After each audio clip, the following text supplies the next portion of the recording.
This quickly, and we'll conference just will now pass be it around. recorded. Okay.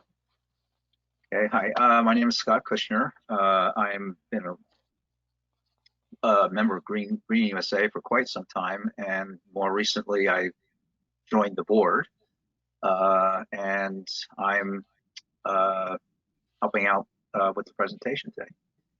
Great. So, I think it's ahead. important to say that Scott is a professional librarian, having worked in that field, I don't know how many years, but we really appreciate Scott joining us and bringing his talents to Greening USA. Thanks, Scott. And then I see Ashley. Ashley Kang. Hi, I'm Ashley. I'm with the Syracuse Journalism Lab in the Stand. Thanks, Ashley, for being here. I don't know who's caller number one. You want to identify yourself? That may be me. I'm Kathy Bernay. I'm a trustee from the Village of Tully. And it seems like out in Tully, in the wilds here, the only way we have to communicate things going on in the village is through social media. So it would be nice to find some other way to do that. Oh, great. Thanks for being here. And I'm going to skip over Chris and Howie. Hi, Howie Hollander, retired from Lockheed, but very involved with the Technology Alliance of Central New York, as well as the Museum of Science and Technology. Great. Thanks for being here. Jeffrey?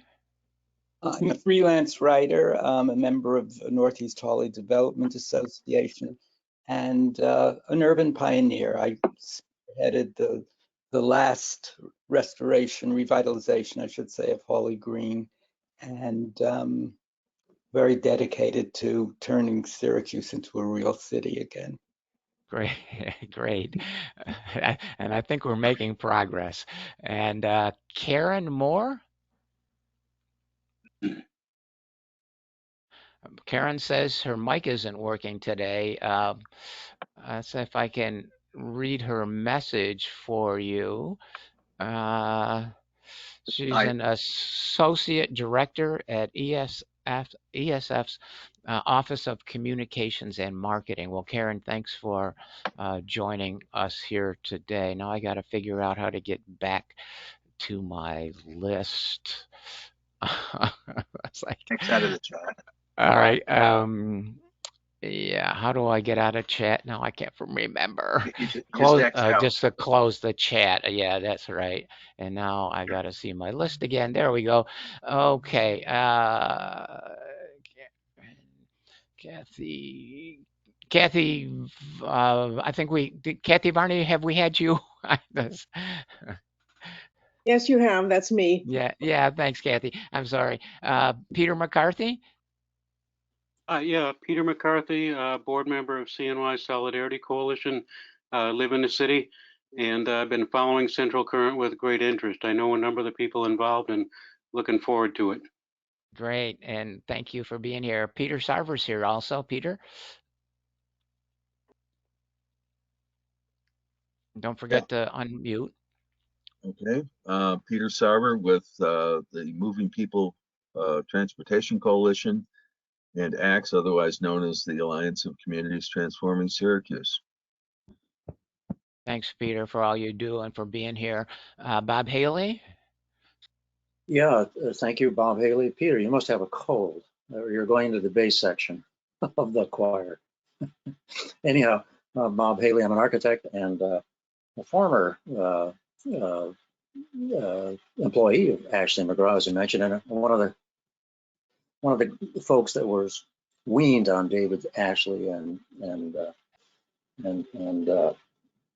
Diane Branley's Greening USA efforts. So I'm very happy to be here. I'm also on the board of Focus Greater Syracuse, and I'd like to mention to each of you is that on 2 weeks from today, October 21st, the noon Focus Forum is on housing, what's going on, and this is very timely, as we all know from the newspaper articles and from the questions going around. But it is to try and bring forward what the city and the county are doing today that is maybe not advertised or communicated enough to the public. So that will be, again, if you check into Focus Greater Syracuse to the 1024, you need to register for that. And it's housing, what's going on in the city and the county to answer questions. Also on the Landmark Preservation Board for the city of Syracuse. And thank you for your efforts in the Holly area. And this is all about quality of places to live, not only in our historic districts that you take care of so well, and watch out for the changes that take apart neighborhoods or historic districts. The small changes can erode the perimeters of quality places, and that goes again to the towns and villages. So much of this is about the news that gets out about what's being planned for housing futures. And right now, with Micron coming in, all of a sudden, housing becomes a new issue, which is ridiculous. It's part of our everyday lives. It's part of our platform for real estate. And yet, there's not much out there. So do your best to, let's all keep on this. Thanks. Yeah, well said. Thank you, Bob. Sapna?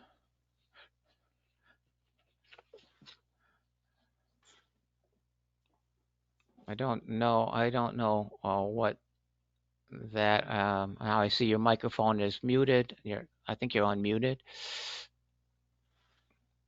Not working. Sue Eichholzer.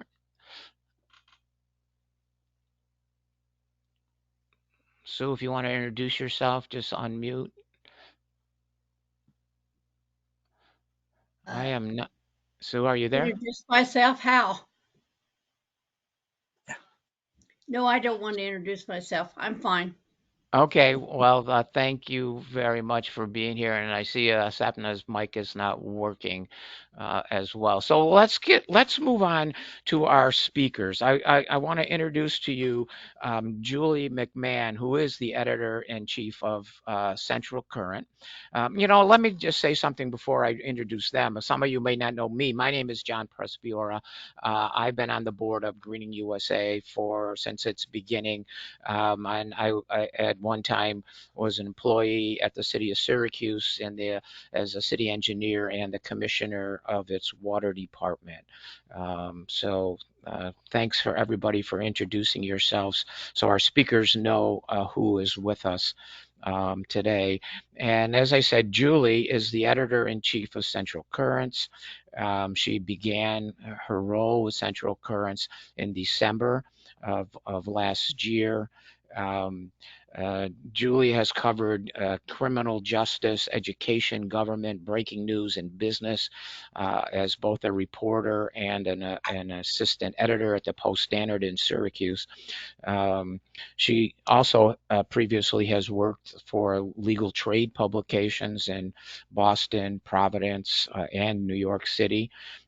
She holds an undergraduate degree from SUNY Geneseo and a master's degree in journalism at Syracuse University, where she presently teaches news writing and reporting at the Newhouse School.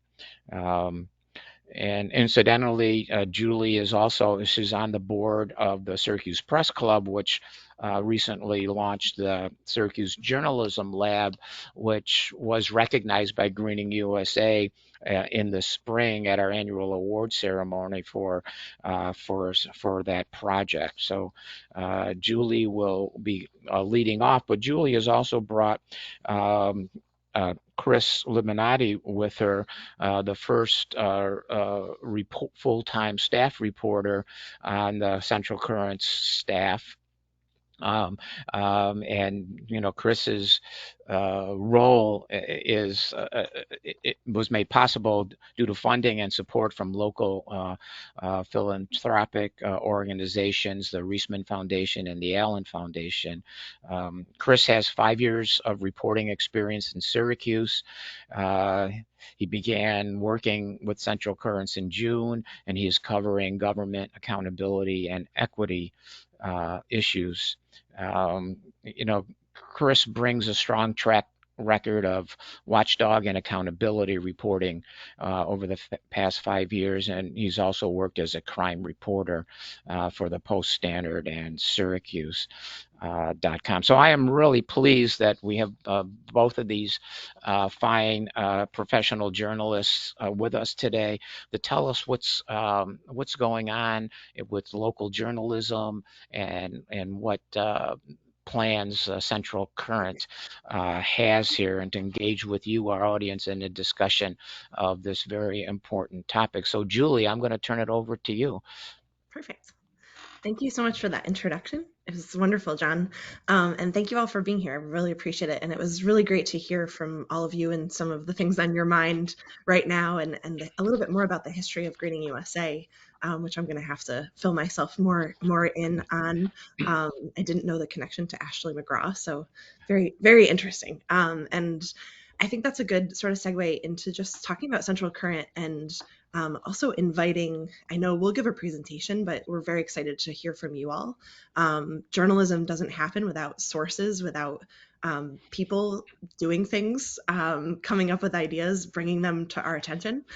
So really, we're just getting started in a lot of ways, and want to make sure we're meeting with groups like yours to talk about what's on your mind, how we can be helpful. I thought it was really interesting to hear from you, Robert, about following the news and sort of some of the things that were on your mind. And really, our mission is to fill in the gaps in local news coverage. So there's been some really interesting coverage, I think good coverage of Micron. But we also, I think maybe as we wrap up our presentation, would love to hear from you on what's not getting covered enough. I know I've had a few conversations with people in this room, so to speak, already on that. But I think our biggest message from this conversation is just that we need you to be able to do this.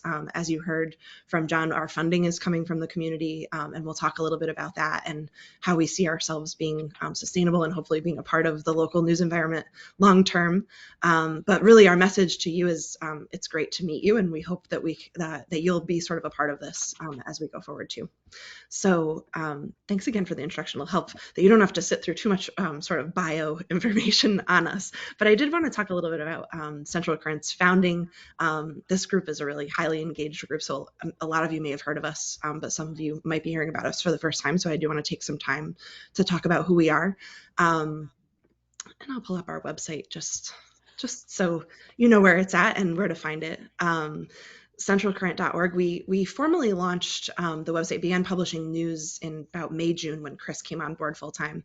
So I'll tell you a little bit of our origin story. We actually, the board came together in 2020, right before the pandemic, and kind of had started dreaming about founding an alternative news source for Syracuse and Central New York. And I think many of the people in this room know all too well that's not just Syracuse, but many communities have seen their local news really be kind of gutted. National companies own many of the local media, not all of them. Ashley Kang, who's here with us today, is a really shining example of sort of one of the first, I can't say first nonprofit news organizations in the country, because we have things like PBS and NPR that have been around for a long time. But this isn't a whole new thing. We're just kind of tapping into a movement that precedes us. So as I was going to say, many of you already know the problems in Syracuse and the lack of information, some of the things you shared yourselves about the way things get communicated and the lack of just sort of informational sources, especially local informational sources. We've really just seen across the country, there were 70,000 newspaper reporters about 10, 15 years ago, and we've lost half of them. Those jobs have been cut. So that's a sort of neat statistic to say.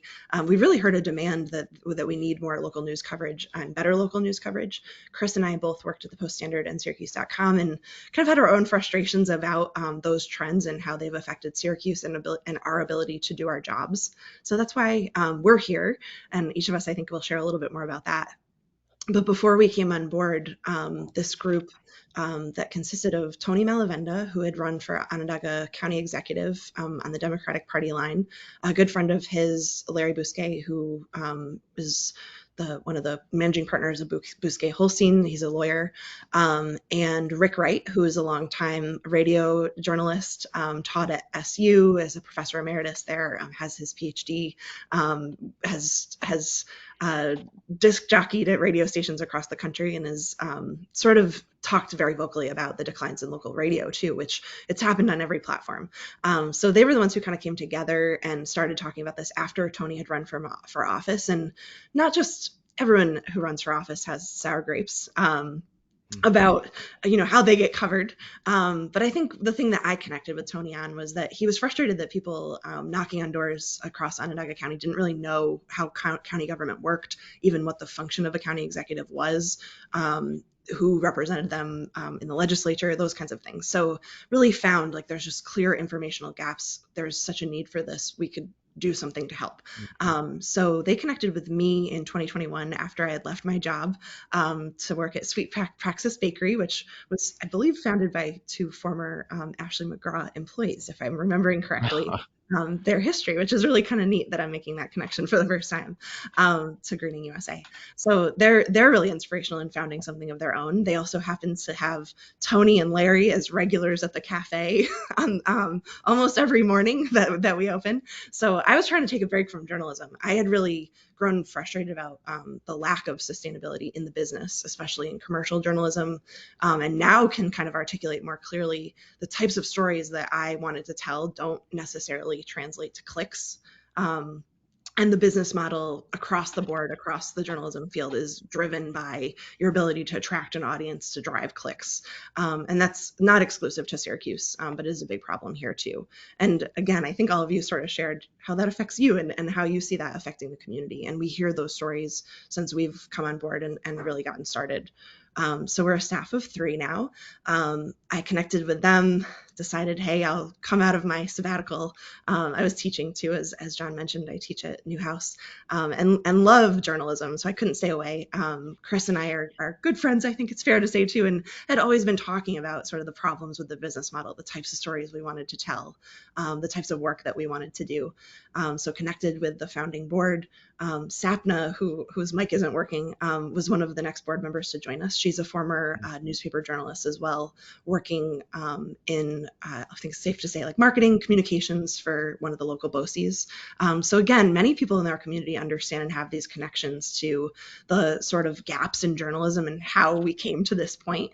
And a little tie to Sapna, we both worked as education reporters, and Sapna at one point worked, I believe, in one of the bureaus outside of the city, which speaks to there used to be bureaus outside the city, and each of them would have maybe their own education reporter, their own breaking news reporter, obviously, and other people covering local governments and things like that. And we've really reduced down to one sort of city bureau that has really lost a lot of its staff. So there's only so much that team can do to cover something like Micron. So we'll talk about that and how we see ourselves fitting into that as we go too.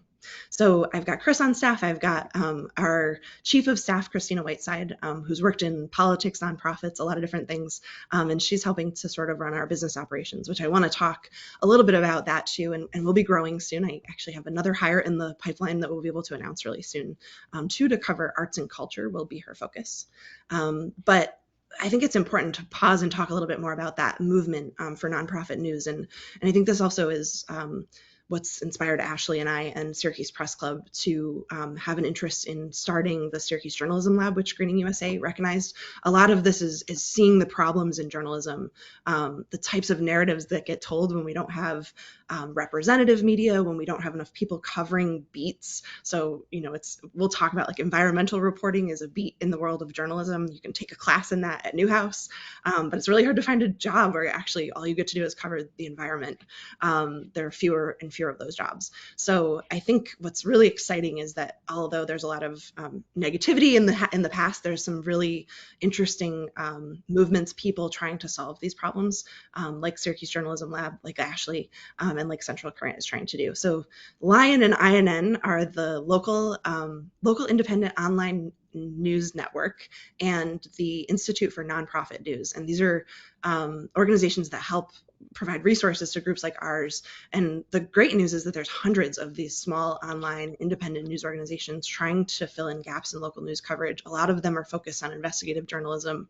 I have a meeting with an INN collaborator next week to talk about environmental reporting, because there's some other groups nationally focused on that might be able to help us tackle some of these issues.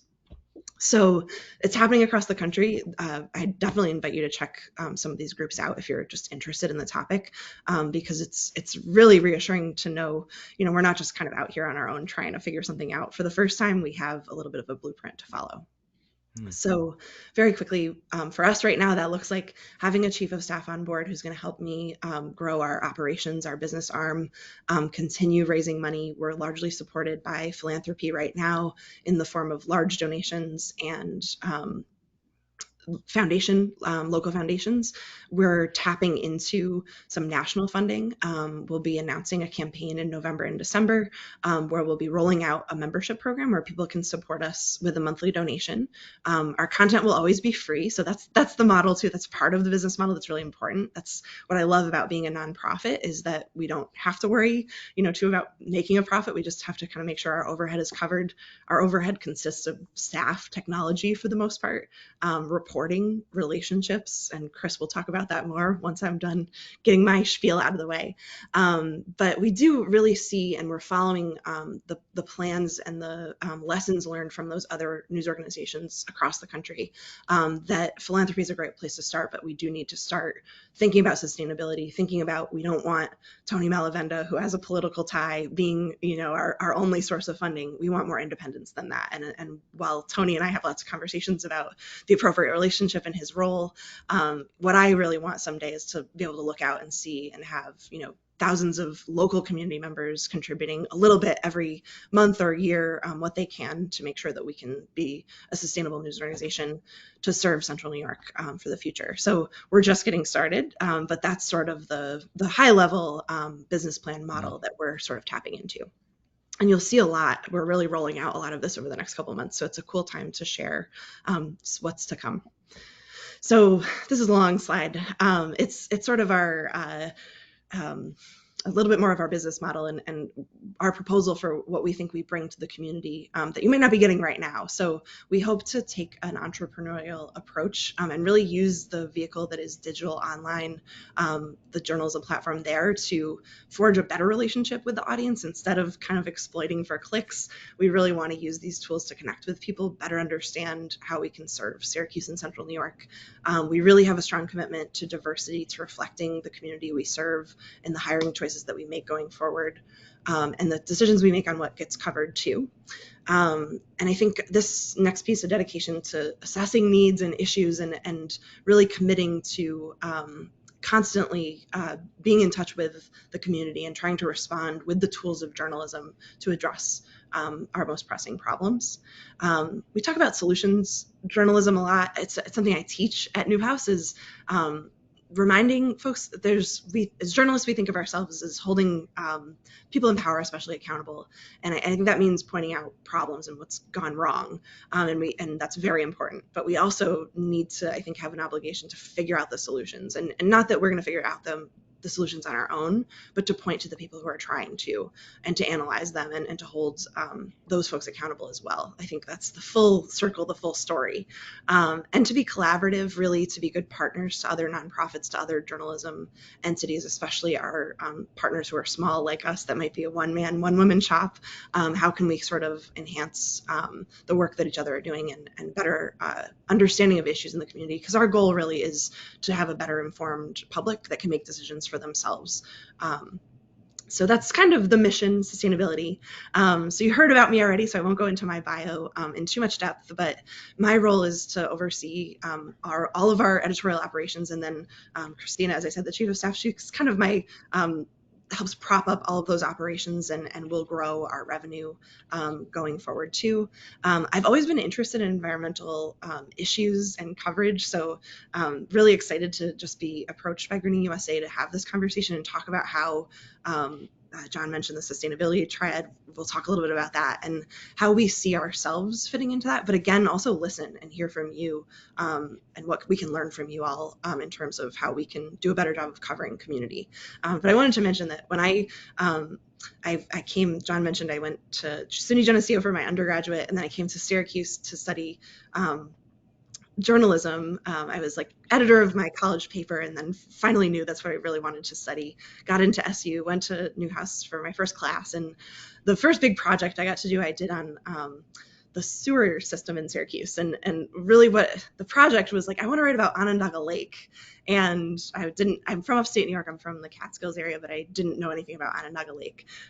So my full headline was like kind of like precious resource is water. And the thing I wanted to draw your attention to is the sewer line in time timeline that I created. And I was like a young reporter, but I was fascinated by the infrastructure in Syracuse, how all of the things, everything about our infrastructure and environment affect each other. So I've always been sort of fascinated by this stuff, and just kind of wanted to mention that. And I see Central Current also. One of the gaps that I think we talk about is just looking at history and how we can learn from history and apply it to what's happening now. So I just wanted to mention this is an area of interest of mine, and was very excited to connect with this group and find Syracuse and Central New York to be to have some really incredible stories that we can't wait to share. So with that, I'm going to turn it over to Chris to introduce himself and talk about a little bit about, he's the one that does the reporting. So as much as I love this stuff, I get to talk about ideas, and then I hand them off most of the time. Chris is doing a lot of the work, the conversations, the building relationships too, in terms of understanding these issues and breaking news and writing the articles and reporting them himself. So he's really the guy who you want to talk to more than me. So Chris, you also we got a good bio, so feel free to not feel that you have to go through in too much detail. Awesome. I really appreciate it. Sorry, I just got a prompt about sharing my screen. Anyway, so so my name's Chris Libonati. I guess we did go through a little bit of background, but I graduated from SU in 2017. I'm originally from a suburb of Rochester, so lived in upstate almost my whole life, except for maybe like 6 months. So I'm the first reporter. I mean, a lot of what you've seen if you've read our website is from me. But I kind of will start with the environmental reporting aspect. It's something that I think Julian, I don't know if just in our conversations we've kind of pinpointed as there could be more intentional reporting on the environment in Syracuse and Central New York. I think we hear a lot that we're a climate haven. We hear a lot about improvements being made in the city, whether it's like tree equity or anything like that.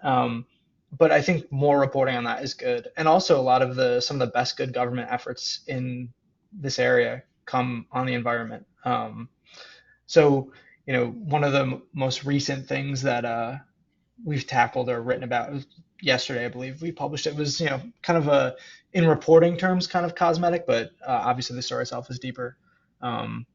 In Onondaga Earth Corps and the work that they've been doing.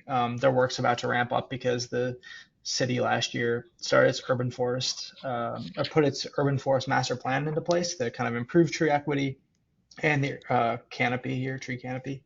And about a little more than half of those trees are going to get planted by Onondaga Earth Corps, who does has great programming around bringing youth in to plant trees and interact with the environment. I think they have an event this week with like Jubilee Homes on South Ave.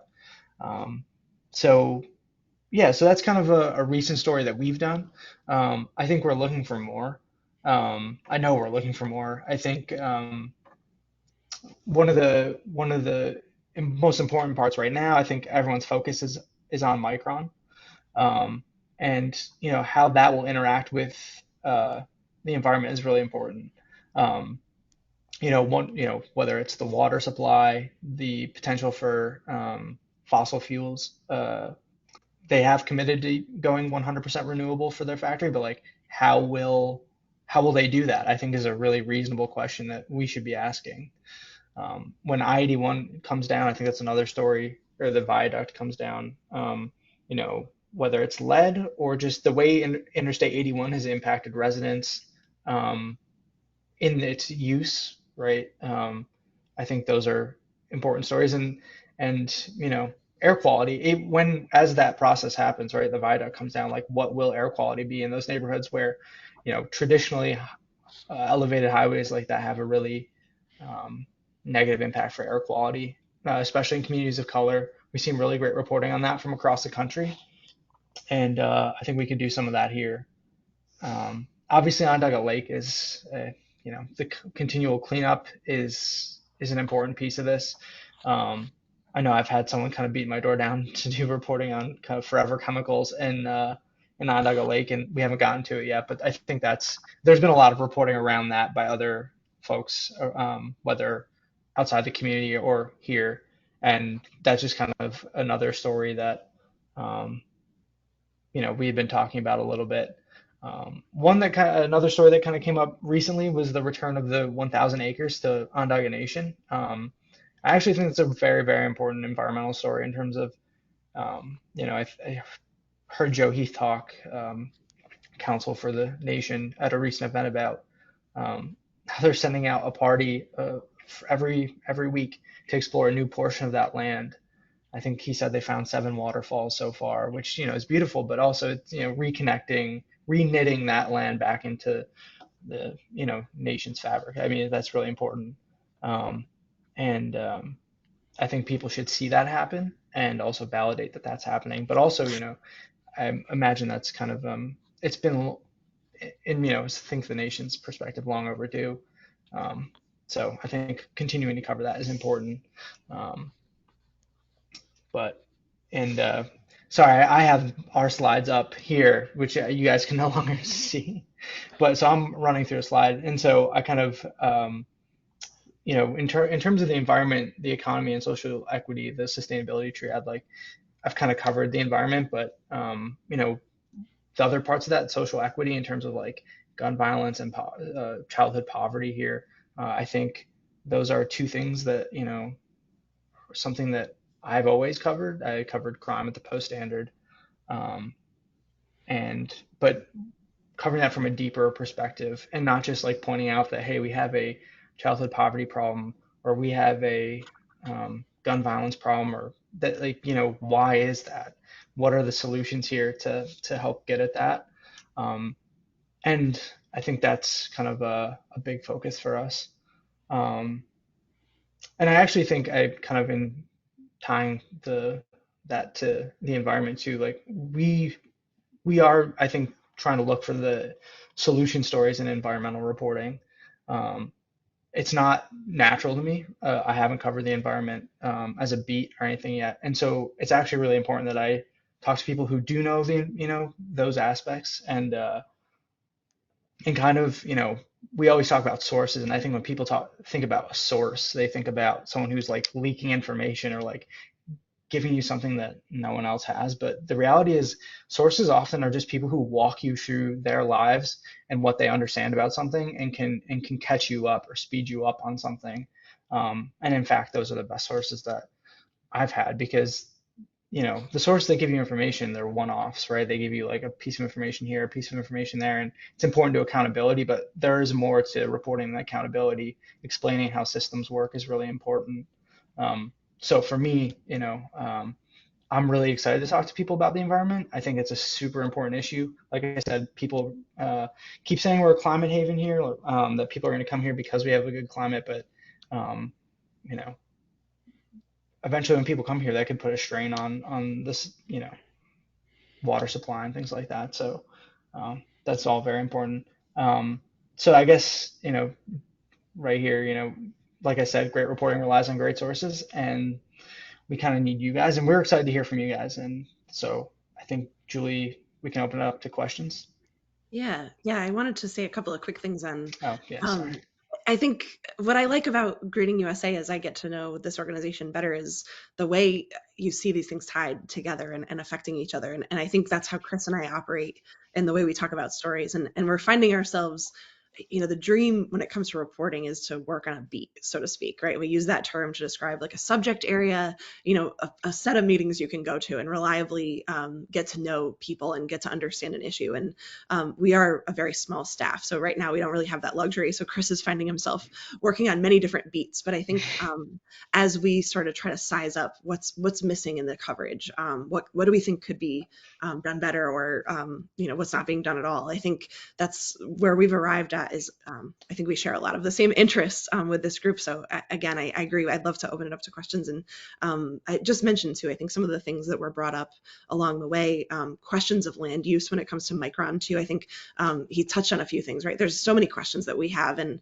I think what's kind of cool to see is that and when stories like this happen, local media do step up, and there's a lot of coverage. So there's a lot of good things happening, but what's not happening in your eyes. I think we'd love to hear that. And then I wanted to talk to just about sustainability, the sustainability triad, and economy, social equity, and environment, how they all tie together. I mean, I covered the Syracuse City School District for a couple of years, and one of the biggest things that I learned was how the literal environment, in a classroom, the setting, that ties into funding, that ties into equity, that ties into opportunity, how people see themselves in the world, is really.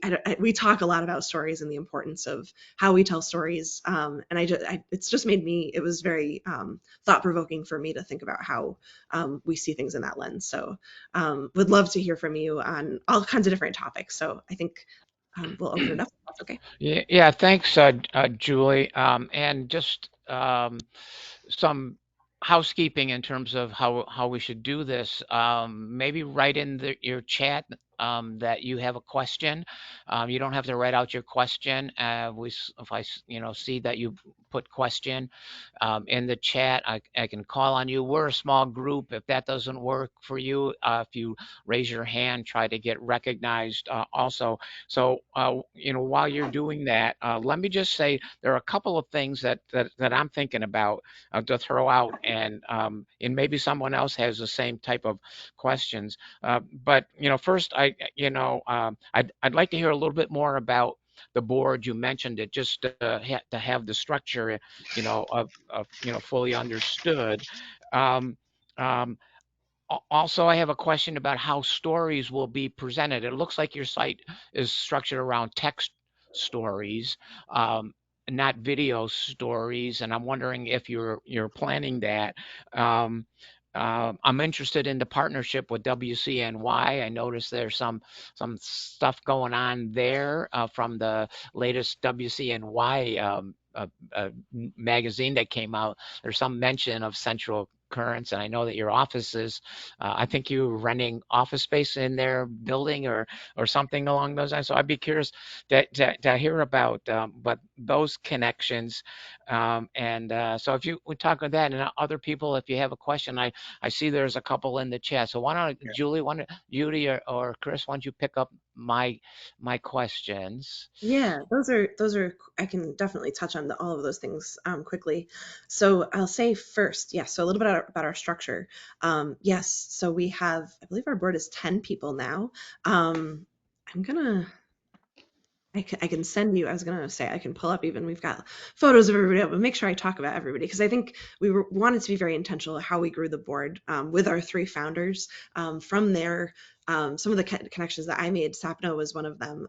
Former, like I said, a former education reporter at the Post Standard who now works in marketing, public relations, communications. So has an interest in journalism and brings a little bit of expertise. And also another connection that I had made. Working at the Post Standard was Jeff Stein. He's now at the Washington Post working as a White House economics reporter. But he founded the Ithaca Voice actually very soon. He was a Cornell graduate who worked at the Post Standard for a couple of years, really, really bright guy, and moved back to Ithaca, started the Ithaca Voice, which you can check out, very similar nonprofit model. And similarly, along the same lines, our board was talking with Patrick Mannion, who worked in insurance, local businessman, on the board of Krause Hospital as well, and has helped a lot with sort of our fundraising arm and some of those things. Sam Rouser, who's from On Point for college. I also knew him from my days of reporting on education. Laura Levine, who I knew from my days of reporting on education, who ran for Syracuse mayor, but worked in schools and as a superintendent and principal for many years. Carla Green, who was the Dunbar Association, Dunbar Center executive director. She's now in DC, actually. She's left the area, but she's still on our board. And then Stephanie Pasquale, who's at the Allen Foundation now, but was with the city of Syracuse. I think I actually got everybody, but if I forgot somebody, we have 10, so I think that was right. So just a little about the board. Yes, we grew really quickly and wanted to make sure, again, that we had some different representation from across different industries and different communities in Central New York. I think we have some room to grow. We kind of hit a good point to pause, I think, too, because we haven't gotten to know each other quite as well. So just to touch on some other things, we are primarily digital, written, exactly, mostly text-based journalism, but we're working more and more with photographers, still photography especially, but they both also, the Mike Greenlaw and Michelle Gable, who I've worked with most so far, do definitely have a lot of video skills. And the next hire that we bring on too, I'm hoping she can bring a little bit more of a diverse skill set. So it's something that we'd love to tackle. Also with like data journalism, visualization, we're definitely talking about where we grow from here and incorporating those different tools. But we will be primarily digital. Sometimes we talk about print product, which is a funny thing, but people ask about it, and actually there's a little bit, it sounds like a little bit of a demand. But we will be digital primarily, and we might do some creative things in the future, but we are partnering with WCNY. They have been very gracious about lending us some space to work out of. We're starting to grow more and more, so we might need to figure out some different things because they have not charged us any rent. So I do want to clarify that it's really been very generous of them. We are working with them. They've opened the door too in terms of I've been on some of their programs, television shows, things, radio, things like that. And we started our own radio program, Central Current Radio. That's every other week right now. I'm hoping we can increase frequency a little bit more in the future. But it really is talk radio with Rick Wright, one of our founding board members, where we bring someone on from the community or a story that we're working on and just sort of talk about an issue. So I think that covers a lot of the basics. Great questions, though. Thank you so much. Great. Thanks, Julie. And I see that Howie Hollander has a question. Yeah, hi. I have to admit, I checked out during the presentation for 2 minutes so I could take some time to subscribe to your paper, as well as to send you an article. Yeah. I mentioned before I'm involved with the Technology Alliance of Central New York, and like Greening USA, it is an all-volunteer organization with no professional media people. We have very important things to do. To say TACNY is actually a 119-year-old organization, so we have a lot of things we could tell you historically and whatever. And we promote science, technology, engineering, math, the STEM fields.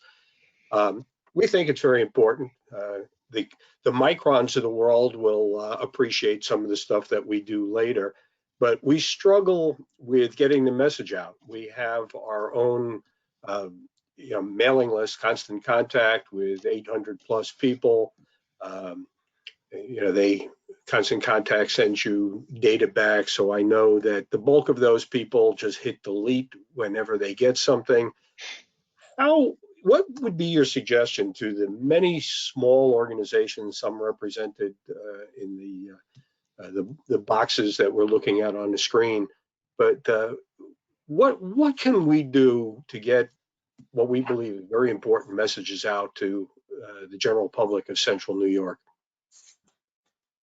Yeah, I'm gonna make Chris answer this too, but I'm I think this is a problem with the local media. I think one of the things, Chris and I both gravitate toward investigative reporting. We're working on sort of like the public affairs teams, cops reporting, crime reporting, and I think that when we started Central Current, we thought, oh, we're going to get to do all the stories that we, would always get shut down in that realm. And that's something we definitely want to do. It also takes a lot of time to do. So in the meantime, though, we're having all these conversations with community members. And one thing I'll say is I'll validate you're not alone in that. We hear it all the time. And I think, also I'm thinking of Ashley, like community media has suffered so much. So when we just talk about just sharing stories, not necessarily something that requires an investigative reporter to like get to the bottom of it, but just to say, hey, can you write up, something about this event or go there and actually send a photographer too. I heard from somebody who was like recently frustrated because he actually managed to get the Post Standard to write about his event, but they sent somebody who was like working another job at the same time and went and like snapped a photo of like the tent outside, and it was not what the actual event was, and wrote up a press release. And that was also, it felt like really deflated. Like we didn't really get the message out. Like who's going to read that story? Because it looks like it was sort of, posted in hastily. And I empathize with the writer in that situation because I know she had 4,000 other things she had to do that day. So I think one of the things that I want to say is like we hope to fill in that gap and just be a place that will share more about what's going on in the community, what our organization's doing, and just have that function of more of, I think we call often community media, just sharing local stories. But more specific advice in terms of getting the word out, I think social media is a really I wouldn't underuse that tool. I think it is a place that it's funny because they're always like changing algorithms. So we're trying to build an audience right now, right? We have a little under 1,000 people on a newsletter, and we hope we're fighting the same battle to try to get people's attention. So there are some things you can do, just to kind of be clever and be different than other people, in terms of that. I'd love to talk to you more about it if there's individual things. And then I think convincing a writer, because you're trying to cut through all of these other distractions, all of these other things. People who see, oh, it's that group, of course they want my attention. But when you get a voice of a writer who's saying, hey, this journalist thought it was worth your time to check out this event, you're going to stop maybe and actually read it. And I think we've lost that. It's a gatekeeper, but it's also a microphone for a lot of people. So it's one of the losses in local media that everyone's suffering from. So we'd love to hear from you. I'd love to talk to you about how we can help. I mean, that's one of the things I would say. We are also small. So I am very aware of like, there's only so much we can do, but I hope we can grow and fill in that gap. I'm trying to think of anything, Chris, that you'd add just in terms of good ways to get the message out. Newsletters are very effective. I mean, again, just in terms of strategy, we're talking with consultants about how do you build an audience? How do you make sure to get the message out? Newsletters, social media, I mean, and there's all kinds of different tips and tricks within it. But getting somebody else to share it is really the answer. It's also the answer to the algorithm, right? Google will share your story more highly in the results if you have more people sharing a link to something that you're promoting. So the more you can kind of call attention, have more people pointing back to it, the better. So again, I hope we can be one more of those places. Yeah, I know that TACME likes to share partner organization events, and we have a community STEM calendar. And every month, Greening USA sends out their information, and I forward it to our membership. And every month, within about 4 hours, Greening USA says, thank you. We just had, X more people sign up because they read it in your note. Yep. Now, I know they put our events in there, but those collaborations, especially within all those volunteer organizations, seem very valuable to me. But everybody runs into the same problem. I would do it, but I'm all volunteer and nobody is willing to blah blah blah blah blah. And it's like, yeah, okay. And if I wasn't retired, we wouldn't be doing a lot of what we do. Yeah, thanks, Howie. I think I just make a brief comment here about that. I think there's a generational component of this question. For some of us who grew up reading the physical newspaper and who are accustomed to getting news that way, getting their news through online kind of sources is not. This doesn't have the same kind of effect, but I know that the younger generations, obviously, do it that way as a course of nature. So there's an interesting topic of how we communicate with people and make sure we're hitting all segments of it. I see that Bob Haley put a note in the chat that he has a comment he'd like to make. Yeah, thank you, Julie and Chris. Julie, thank you also for attending the Focus Forum on May, where we did a forum on the media. And for anyone here, you can go back to our Focus Forum archives, which it took me years to get recorded, but you can go back and look at that session between many participants in the local media to discuss the media in general. But in terms of your today's presentation, which is right on to where you are today, And where being on Greening USA, I was only going to suggest as an environmental kind of overview or organizer for your reporting, you might consider the 12 traits of Greening USA, as it is, in fact, comprehensive enough.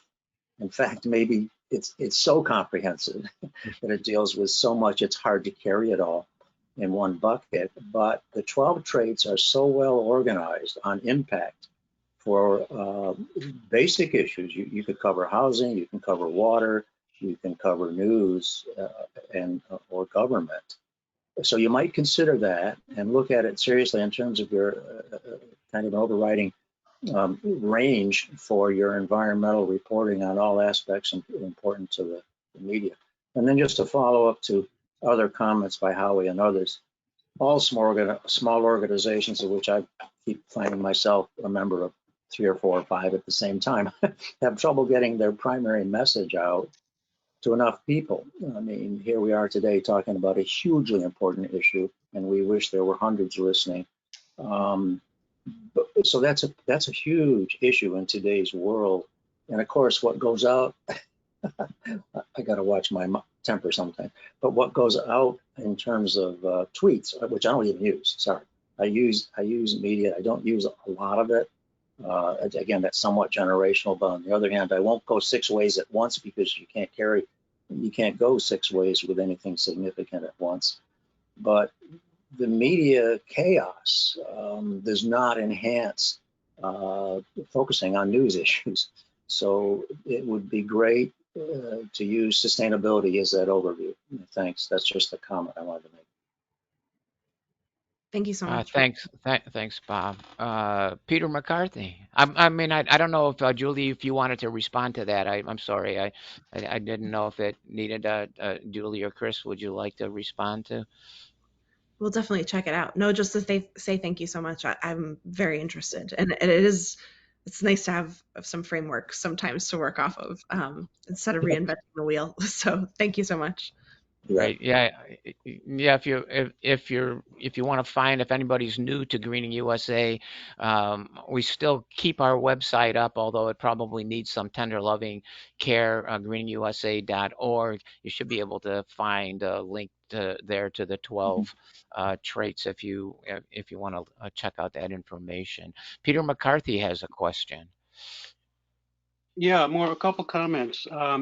I've been following Central Current for a while, and I put out a newsletter every week for CNY Solidarity Coalition.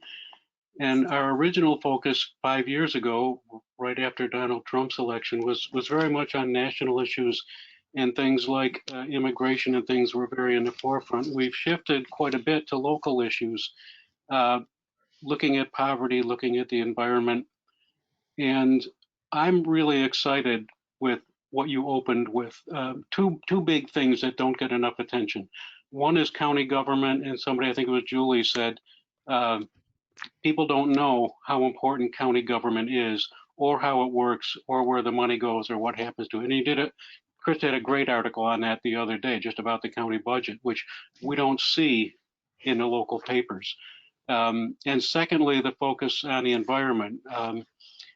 I get most of the local environmental organizations' newsletters, and I would have made the same list Chris just came out with, talking about the issues locally in the environment, and how much is out there that we don't know, that we don't see in the press. And so from what I'm hearing, I'm really excited about the way Central Current is going. I'll just mention one environmental issue I heard about the other day. Chris was at the event at the Everson the other night with neighbors of the Onondaga Nation and other groups promoting issues of the Onondagas. The damage that was done to Onondaga Creek, basically after Salve process shut down, but the mud boils in Tully resulting from, I think, the brine salt extraction there for 100 years have devastated the Onondaga Nation. I didn't know that. I'd heard of the mud boils, but I had no idea about that damage or whether there's anything that can be done about it. So, Chris, thanks for, and Julie, thank you for the emphasis on the environment. Absolutely critical.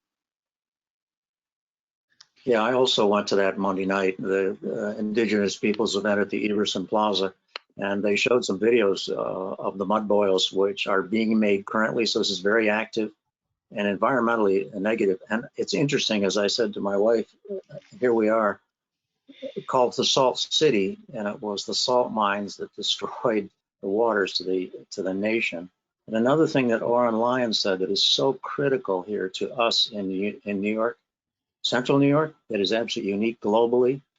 Orem, Orem Lyons, the faith keeper, has since the 70s championed indigenous peoples around the world. This 1,000 acres, which I couldn't believe how small that sounded to me, as trying to identify the nation's territory today, when in fact it's a much larger environmental area.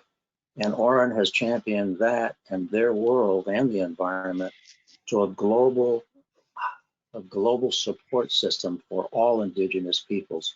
And that's right here in Syracuse. That's huge. You talk about an overview that could be strong if information and leadership to people. That's what Oren's done, and that's what the nation represents to us. I think covering Indigenous people and the nation in general, we've talked a little bit about there's so much going on with the Cayugas right now. It's so hard because we can't be everywhere. But that's something that we did feel too, working at the Post Standard. It's just, I've got to bite my tongue a little bit, I admit. It's when resources are cut, the people who suffer the first, right, are marginalized communities. The people who don't get covered next are marginalized communities. So it is very frustrating, and it also, we know it takes building relationships, getting to know folks like Oren Lyons and Joe Heath, and building those connections to understand, build trust, to tell stories. So I think that we see that as a big gap in general too. I'll tell you, yeah. Sorry, just listening to you, you say margins, and here it is, really a printer's term, and your theme could be the margins. Yeah, I like that a lot. If we didn't have a name, but a column is the wrong word, but something along those lines. I really like that. Yeah, gaps and margins. Yeah. Are there any other questions for our guests today? I don't see anything. I see that Julie put the her contact information in the chat. If you'd like to reach out, feel free. Yeah, just wanted to make sure that goes, not just today if you've got something, but if you are involved in another group or this one and there's something coming up. We're not quite there, but something we've been hearing is pulling together, I don't want to say events calendar, community calendar, because I think sometimes that people's eyes glaze over to that too. And there are groups that are doing a really good job of compiling events and things going on. But I think that's something that, a place you can go to sort of find, to start with that, I think is important. So it's something we're thinking a lot about. So we'd love to hear from you, and try to get out to more things. The photographers we're working with are really fantastic too about covering events and just kind of getting more exposure to different things. So we'd love to hear from you with ideas, definitely. Yeah, I just will point out that some of you realize that one of the things that Greening USA started out doing was an events, sustainability events calendar. So if you don't, get that and you're interested, you can sign up at greeningusa.org or shoot me or Scott and an email, or Diane Brandley, who's our communications director, and we can make sure you're getting our newsletter if you're interested in getting that. Are there any other questions from anyone before we break off for this afternoon and go out and enjoy this? Looks to be a beautiful day out there. It was a pleasure getting to chat with all of you. And please do feel free to follow up individually. That email goes to both Chris and I, so it's an easy way to reach both of us. Great, thank you. All right, well, I think I think we are done, and just say thank you very much for being here. We really appreciate hearing what Central Currents is doing, or Central Current. I always want to put an S on the end of it. I don't know. I don't know why. I think because maybe there's multiple currents, but going on. But thanks for being here and sharing what you're doing, and look forward to reading your work and seeing you in the future. Thanks again. It was really a Have a great, pleasure to talk with all of you. Thanks. all right. Thank Have you. a great weekend, everyone.